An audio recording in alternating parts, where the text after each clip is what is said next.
Across cities from New York to Los Angeles, something powerful is happening in the streets of America. People are gathering under a simple banner, 3 words painted on cardboard signs, shared across social media, whispered in classrooms and town halls, "No kings." It's a message that sounds ancient, yet it feels urgent. It's not about crowns or castles, it's about what those words stand for. The idea that in America, leadership is service, not rule. The No Kings movement began as scattered local marches, small groups holding peaceful rallies about accountability and fairness. But within days, it grew into a national conversation about the balance of power, the role of citizens, and the promise of democracy itself. What started as local expression quickly became a mirror reflecting how deeply Americans care about their system of government. On social media, the phrase, "No Kings," trends daily. But when you look closer, you'll see that people aren't angry. They're hopeful. They're talking about civic participation, equal justice, and the idea that every voice still matters. In a time of constant headlines and political tension, these gatherings remind the world that peaceful protest and public dialogue are part of the American tradition. To understand why the phrase resonates so strongly, we have to look back at what built this nation. The United States was founded on the belief that power belongs to the people, that leadership should be accountable, laws transparent, and government responsive. Generations have marched, voted, spoken, and dreamed to keep that principle alive. From the civil rights era to modern-day rallies, the right to peaceful assembly has been one of America's most defining freedoms. Today's No Kings demonstrations follow that same thread. Not to challenge democracy, but to celebrate it. Participants say their message is simple. Every citizen, regardless of party, background, or belief, deserves a government that listens. They carry flags, not in anger, but in unity.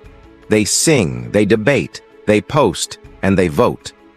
In every crowd, you can feel the same heartbeat, a belief that democracy only works when people show up. What makes this moment so unique is its tone. Unlike past eras of unrest, the No Kings protests often resemble community festivals. Families attend together. Local artists paint murals. Veterans hand out water bottles. Teachers talk with students about civic duty. It is less about confrontation and more about participation, a public reminder that patriotism can look like peaceful conversation. Journalists covering the events describe an atmosphere that feels both nostalgic and new. Signs quote the Constitution. Banners carry phrases like, "We the people," and "One nation under law." This language connects Americans across generations, from those who fought for voting rights decades ago to the young adults just casting ballots for the first time. Everyone seems to agree on one thing: the health of democracy depends on involvement. Legal experts explain that these demonstrations fit squarely within constitutional rights. Freedom of speech and assembly are not only protected, but encouraged as essential checks within a republic. By exercising them responsibly, without violence, without hate, citizens reaffirm their commitment to the system rather than rejecting it. That's why many community leaders, including city officials, have praised organizers for keeping the focus on unity and civic pride. Economists and historians are also taking note. Moments like this, they say, tend to appear when a country is in transition, when citizens sense that technology, policy, and society are changing faster than ever. The No Kings slogan becomes a shorthand for a much bigger idea, that no individual, no party, and no ideology should stand above the shared responsibility of democracy. It's a call for balance, for transparency in decision-making, and renewed faith in public institutions. At rallies, speakers often remind the crowd that the phrase "No Kings" is not directed at any one person. It's a philosophy, a belief in limits, laws, and shared power. That's what keeps democracy healthy: the ability to question, to discuss, and to hold even the most powerful accountable through peaceful, lawful means. These events are not acts of rebellion, but of renewal, moments when citizens reconnect with what the flag truly represents. Online, millions are watching videos, sharing stories, and adding personal experiences. A teacher from Texas writes that the protests inspired her civics class. A veteran from Ohio says it reminded him why he served. A college student in California says it as the first time she felt her voice could help shape something bigger. Each story adds a new thread to a larger national tapestry, proof that patriotism can look like participation, empathy, and respect. Meanwhile, analysts highlight how movements like this tend to strengthen, not weaken, democracy.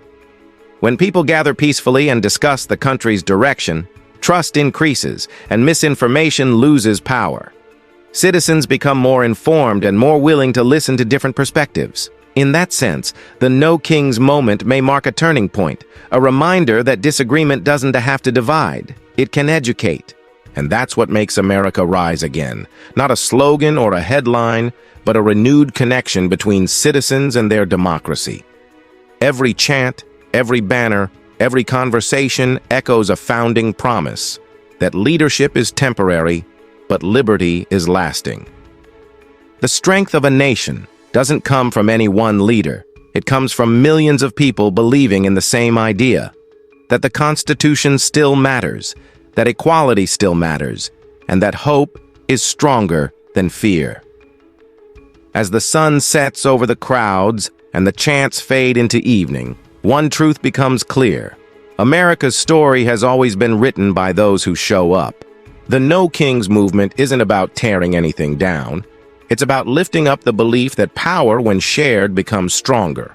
It is about reminding each generation that democracy is not automatic. It is something we build together day by day.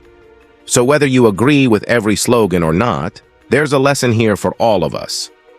Democracy is a living thing. It grows through action, through empathy, and through understanding. And when people stand peacefully to protect that idea, not against anyone, but for everyone, that's when a nation truly rises again.